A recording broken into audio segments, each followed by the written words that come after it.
नया घर बनाने जा रहे हो और अगर आपको ये 25 बातें नहीं पता होंगी तो घर कमज़ोर होना ही होना है, क्योंकि ये हर ठेकेदार क्या करता है, आपकी ड्राइंग भी होती है, सब मटेरियल भी आप अच्छे से देते हो, लेकिन फिर भी ऐसी गलतियां कर देते हैं। ऐसी गलतियों से होता क्या है, आपकी दीवारों पे सीलन रहती है, स्लैब से पानी टपकता है, क्रैक आ जाते हैं, थोड़े टाइम बाद घर कमज़ोर होने लग पड़ता है।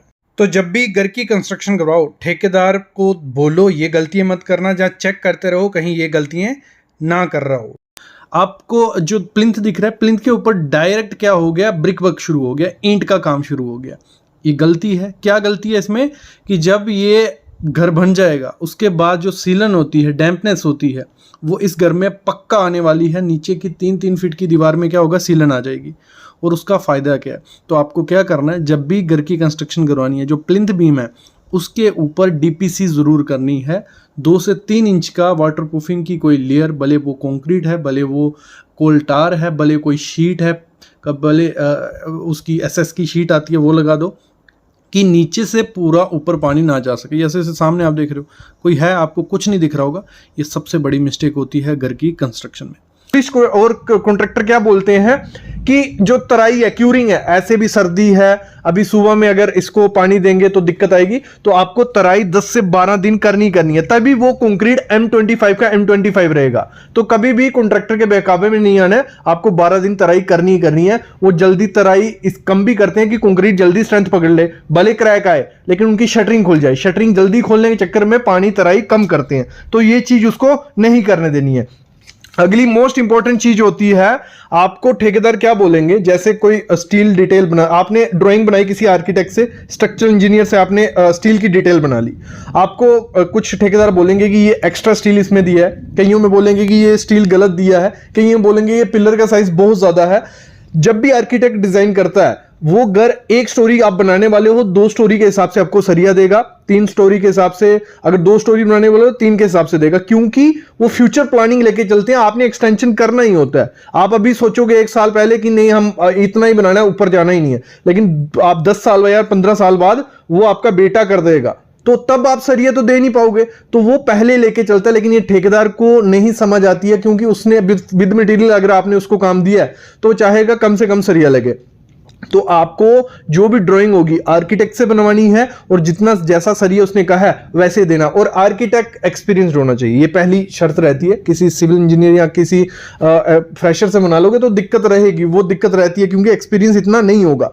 तो एक्सपीरियंस से बनाओ, जितनी डिटेल हो वही देनी है। फ्यूचर के हिसाब से सरिया दिया रहता है, काफी चीजें इंजीनियर देख कर सरिया देते हैं। ठेकेदार का ये होता है कि पुराना में हमने 1 स्टोरी का या 2 स्टोरी का घर बनाया था, उसमें तो रॉड अलग थे, वहां मिट्टी अलग थी, वहां हवा अलग थी, सब चीजें देख के ही स्टील डिटेल बनाई जाती है। तो एक्सपीरियंस आर्किटेक्ट से ही स्टील डिटेल या ड्राइंग बनाना।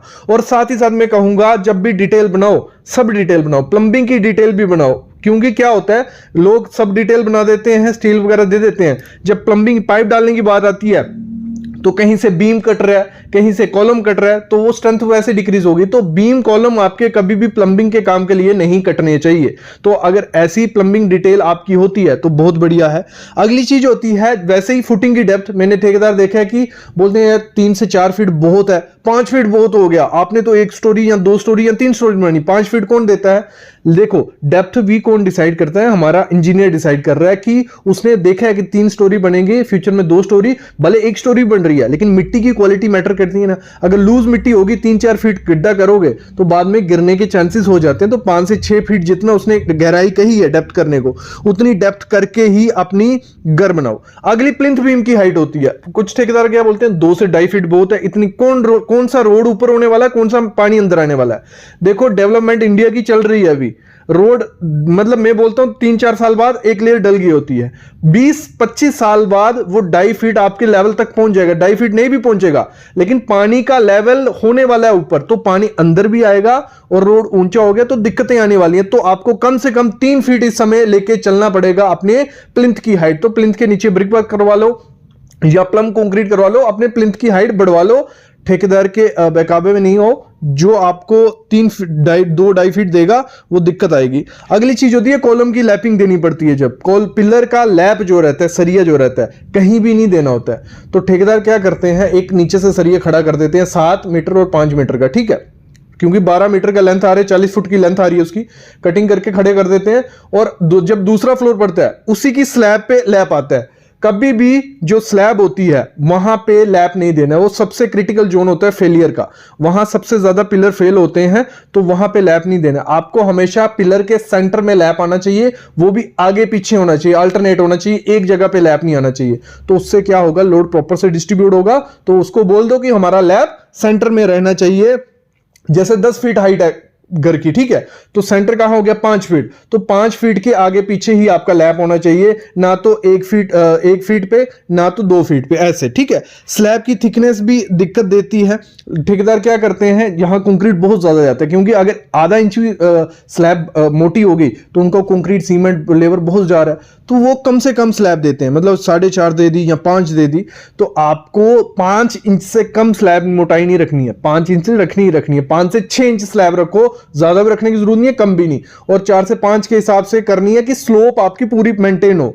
वो क्या करते हैं, एक जगह 4 इंच कर देंगे, दूसरी जगह 5 इंच कर देंगे कि स्लोप, हमें स्लोप देनी थी, नहीं तो पानी रुकना था आपकी छत पे। तो आप करो क्या, एक जगह 6 इंच दे दो, 6.5 इंच दो भले, तो दूसरी जगह 5 इंच दो। 5 इंच से कम नहीं देने देना, नहीं तो दिक्कत आपको बाद में आने वाली है। आपका छत शिवर करेगा, क्रैक आएंगे, क्योंकि सरिया जो बीच में है, सरिया को मतलब कम से कम 1 इंच ऊपर नीचे जगह चाहिए, नहीं तो वो क्रैक कर देता है, सरिया अंदर सड़ने लग पड़ता है। तो ये चीज भी होती है। जब भी प्लास्टर होता है, देखो ठेकेदार को काम दिया तो वो बोलेगा आपने फॉल सीलिंग करवानी है, तो मेरे ख्याल में प्लास्टर की जरूरत नहीं है, एक्स्ट्रा खर्चा है, एक्स्ट्रा लेबर है, तो आपको प्लास्टर करवाना ही करवाना है। भले फॉल सीलिंग करवा रहे हो, उससे होगा क्या, जो नमी रहती है, मॉइस्चर रहता है, आपकी पीओपी को खराब कर देता है। अगर प्लास्टर नहीं करवाया होगा तो सीलन आएगी आपके घर में, तो प्लास्टर करवाना जरूर। फिर बहुत बड़ी गलती करते हैं, जैसे आपने ड्राइंग तो बना ली, कई जगह ड्राइंग नहीं बनाई जाती है, जब ठेकेदारी सब कुछ कर रहे हैं, चलो ठीक है, तो वो क्या करते हैं, लटक बीम नहीं देते हैं। लटक बीम कौन से हो गए, जो बीम नीचे दिखते हैं वो बीम घर में कम देते हैं, वो करते हैं स्लैब बीम दे देते हैं पूरे घर में। स्लैब बीम सारे घर में नहीं होंगे, अगर एरिया कम है, छोटे छोटे कमरे हैं, लगा लो 7 बाई 8 फीट का कमरा है या 10 फीट का कमरा, 10 बाई 10 से ज्यादा जगह है ही नहीं, तो वहां पे स्लैब बीम दे दोगे चल जाएगा। लेकिन जहां बड़ा एरिया होगा, जहां हॉल है, तो वहां पे आपको लटक बीम देना पड़ेगा, क्योंकि प्रॉपर से लोड डिस्ट्रीब्यूट वही करता है। स्लैब बीम उतना लोड डिस्ट्रीब्यूट नहीं कर पाएंगे। फ्यूचर में जब एक्सटेंशन होगा तो आपकी स्लैब झुकने के चांसेस हो जाते हैं। तो वो ठेकेदार अपना शटरिंग का, लेबर का पैसा बचाने के लिए लटक बीम नहीं देते, क्योंकि उसमें उसको ज्यादा टाइम लगता है, तो वो स्लैब बीम दे देते हैं। तो आपको उसको बोलना है कि जैसे हमारी डिटेल है ड्राइंग की वैसे दो, जहां तो लटक बीम दो। अगर 10-12 फीट से ज्यादा डिस्टेंस हो जाता है किसी एरिया में, वहां लटक बीम ही काम करेगा अच्छे से, नहीं तो दिक्कत आएगी। कुछ ठेकेदार क्या करते हैं, देखो हमारा बिल कैसे बनता है, स्लैब को मेजर किया जाता है, तो वो क्या करते हैं, स्लैब बढ़ाते हैं। 2-2.5 फीट छज्जा बहुत इनफ होता है, इतना ज्यादा जरूरत नहीं होता है कि पानी नहीं लगता है अंदर, 2-2.5 फीट बहुत है। तो वो क्या करते हैं 3-3.5 या 4 फीट दे देते हैं, क्योंकि जितनी ज्यादा बड़ी स्लैब होगी, छज्जे को भी मेजर किया जाएगा, तो उतना ज्यादा उनका बिल बनेगा। जैसे रेट हुआ 1800 रुपए पर स्क्वायर फीट, तो पूरी स्लैब अगर ऐसे आपकी 1000 स्क्वायर फीट है, छज्जा निकाल दिया 200 स्क्वायर फीट बढ़ गया, तो 200 इंटू 1800 करोगे, देखना एक्स्ट्रा बिल बनेगा। वो बिल फ्री का है, क्योंकि उसके नीचे तो छज्जे के नीचे कुछ नहीं आया, तो वो छज्जा भी लिमिटेड निकालना जितना आपको उसकी जरूरत होगी। अगली चीज क्या करते हैं ठेकेदार, लिंटल और कंक्रीट बैंड नहीं देते। लिंटल क्या हो गया, हमारा 7 फुट पे जो आता है खिड़कियां दरवाजों के ऊपर, वो बहुत इंपॉर्टेंट होता है, उससे क्रैक बढ़ते नहीं है और आपके घर को पकड़ के भी रखता है वो लिंटल। और कंक्रीट बैंड होता है जहां खिड़कियों के नीचे होता है, पूरे घर में कंक्रीट बैंड दोगे आपके घर में क्रैक भी नहीं आएंगे, घर को पकड़ के रखेगा। ठेकेदार नहीं देते हैं, वो क्या करते हैं सीधी दीवारें चढ़ाएंगे, स्लैब डाल देंगे, क्योंकि उनका लेबर बच रहा है, मटेरियल बच रहा है, टाइम बच रहा है, सरिया बच रहा है। तो आपको अपने घर में लिंटल और छज्जा जरूर देना, नहीं तो फुली सजेशन तो वो तो देते रहेंगे, बस आपको उससे नहीं जाना है उनके साथ। अगली चीज है वॉल थिकनेस। कुछ ठेकेदार क्या करते हैं, आप पिलर और बीम दे रहे हो तो फिर तो जो वॉल का कोई काम ही नहीं है, वो सही भी बोल रहे हैं, वॉल का कोई काम नहीं होता है, लेकिन मैं ये सजेस्ट करूंगा बाहर की जो दीवारें 9 इंच की रहेंगी तो बहुत अच्छा है, क्योंकि सेफ्टी के पर्पज से भी अच्छा है, सीलन की पर्पस के भी अच्छा है, और प्रॉपर से अगर डिजाइन नहीं हुआ है, कॉलम बीम सही से डिजाइन नहीं हुआ है, तो हमारी जो बाहर की 9 इंच की दीवार होगी वो आपके घर का लोड प्रॉपर से डिस्ट्रीब्यूट कर पाएगी। तो मैं कहूंगा बाहर की तो 9 इंच की दे दो, भले अंदर की 4 इंच की दो, ये चीज भी कर सकते हो। अगली चीज होती है जब स्लैब की शटरिंग होती है तो ठेकेदार का सबसे ज्यादा टाइम पैसा वहीं जा रहा होता है, क्योंकि शटरिंग में बहुत मटेरियल लगा होता है।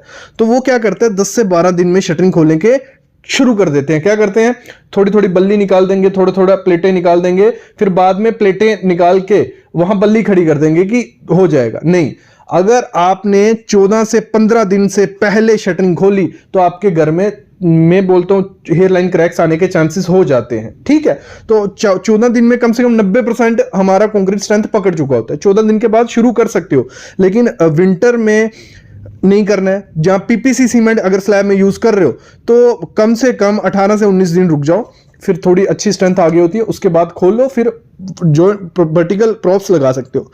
अगली चीज होती है जब भी हम क्या करते हैं, मैंने देखा है सीढ़ी बनाते हैं, कुछ ठेकेदार क्या करते हैं, नीचे कंक्रीट की बेस स्लैब होती है, ये कंक्रीट की स्लैब डाली, उसके ऊपर ईंट का टप्पे बना देते हैं।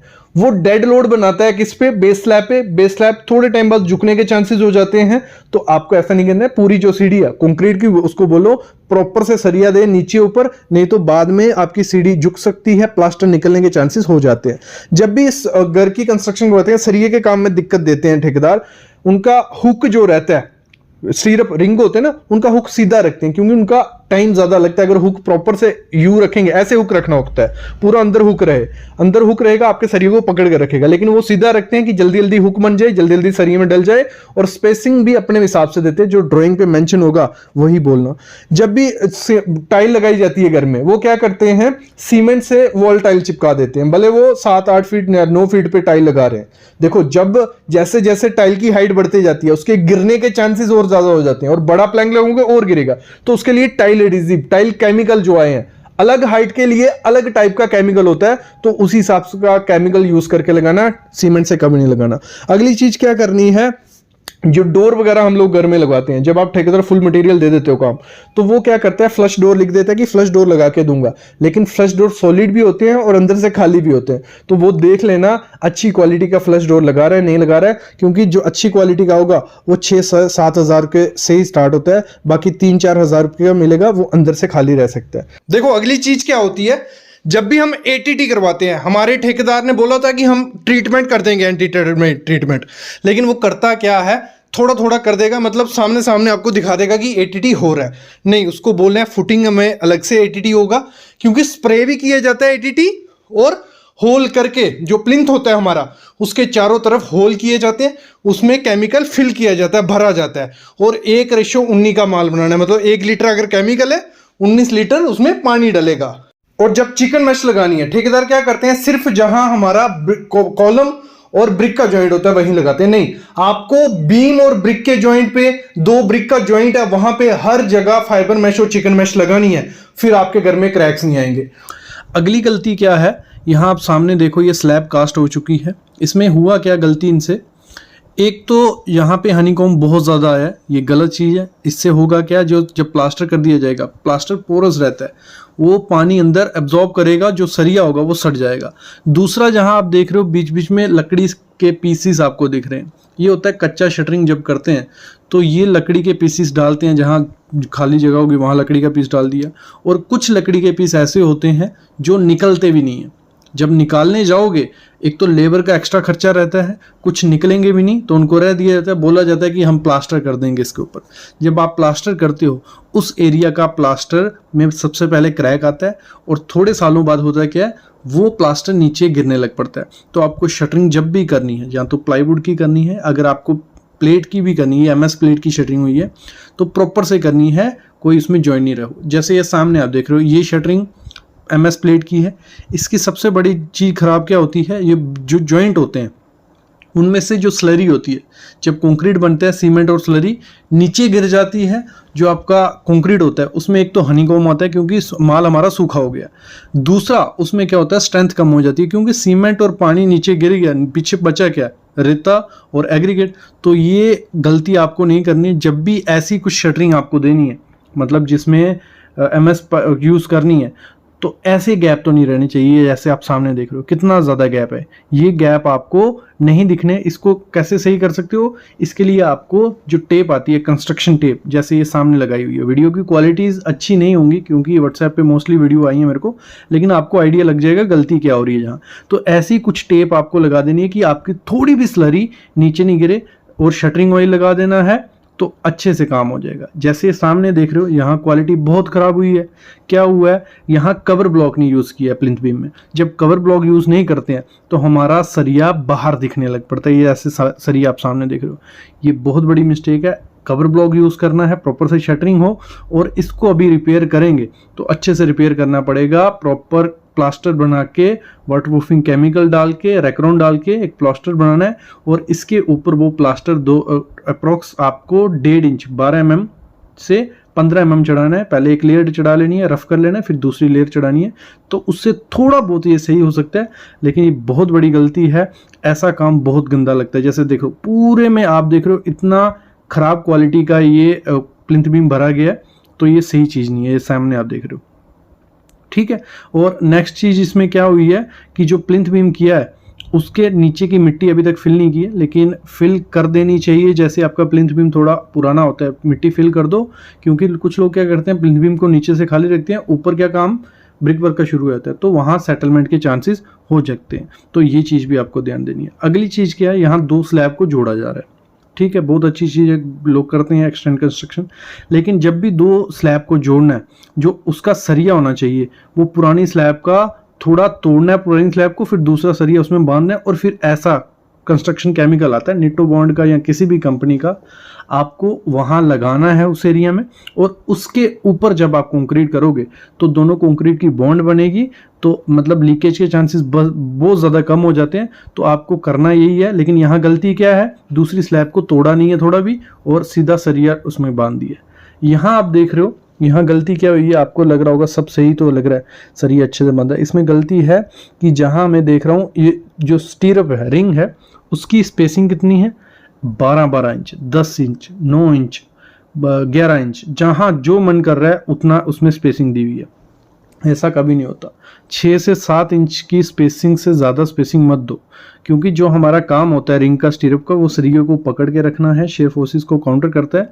अगर ज़्यादा स्पेसिंग होगी तो वहाँ से कंक्रीट क्या होता है आपका फट सकता है। तो आपको जो स्पेसिंग रखनी है वो प्रॉपर से रखनी है। जहाँ हमारे जॉइंट होता है, जगह लगो जहाँ शुरू होता है बीम, वहाँ पे आप 5 से 6 इंच स्पेसिंग रखिए, बीच में आप 7 से 7 इंच तक रख सकते हो। उससे ज़्यादा मैं रिकमेंड ये करता हूँ कि किसी स्ट्रक्चरल इंजीनियर से हायर करो, उसको बताओ कि हमें डिज़ाइन करवाना है कॉलम बीम का, वो अच्छे से डिटेल आपको देगा, तो वही सही से काम होता है, नहीं तो दिक्कत रहती है।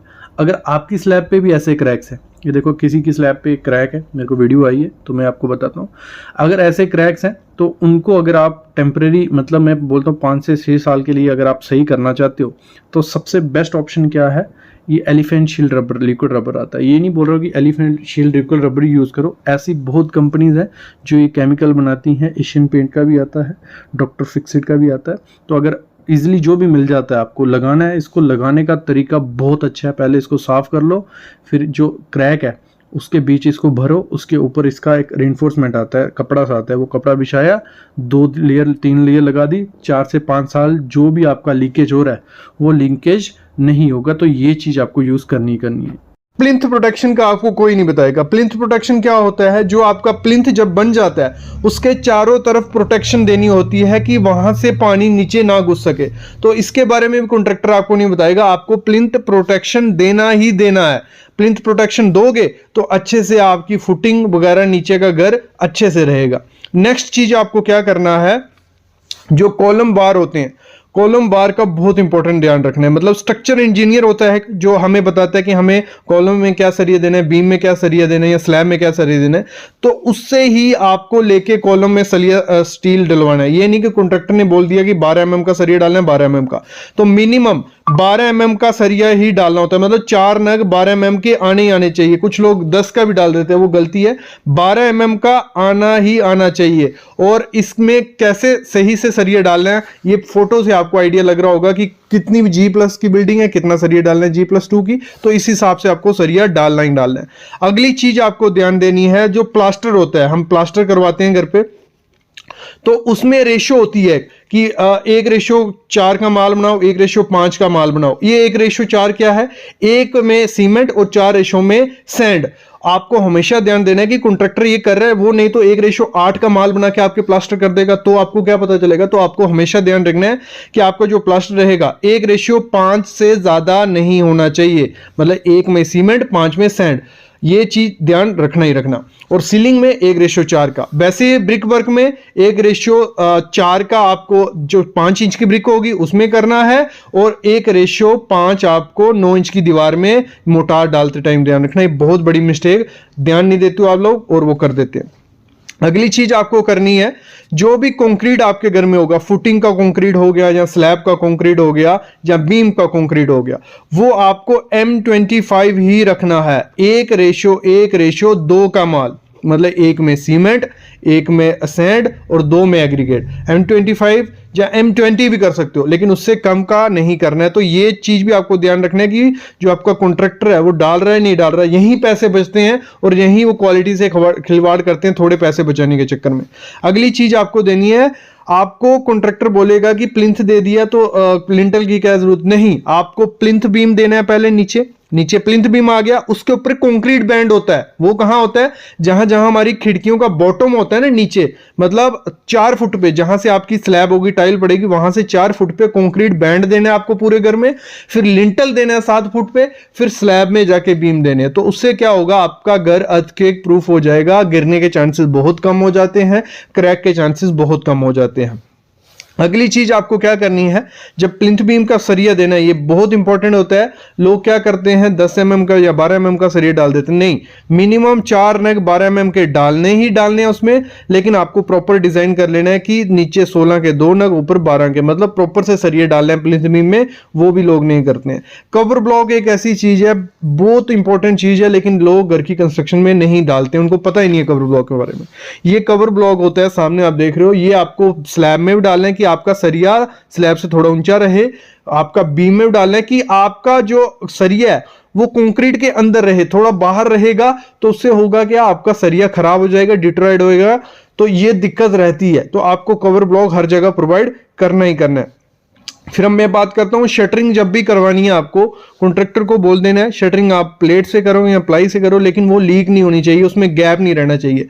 कंक्रीट डालते टाइम जो स्लरी निकल जाती है, पानी निकल जाता है, उसी में सीमेंट होता है, अगर वो निकल गया तो आपका कंक्रीट ऐसे ही बचेगा। तो आपको प्रॉपर से उसको करना है कि पैकिंग कर दे अच्छे से और अच्छे से शटरिंग कर, ये चीज भी उसको बता देना है। कभी भी आपको जब फुटिंग बनानी है, फुटिंग का हमेशा ध्यान रखना, जब खेत वगैरह होता है या पानी वाली मिट्टी होती है, वहां पाइल भी फाउंडेशन करो या अच्छे से फाउंडेशन आपको देनी है। चिकन मैश पता है किसी को, जो हमारे घर में क्रैक्स आ जाते हैं कॉलम और मतलब जॉइंट्स में, तो वहां पे आपको जहां भी कंक्रीट और ब्रिक मिलती है तो वहां पे चिकन मैश लगाओ। चिकन मैश लगा के ही प्लास्टर करोगे तो आपके घर में क्रैक्स नहीं दिखेंगे।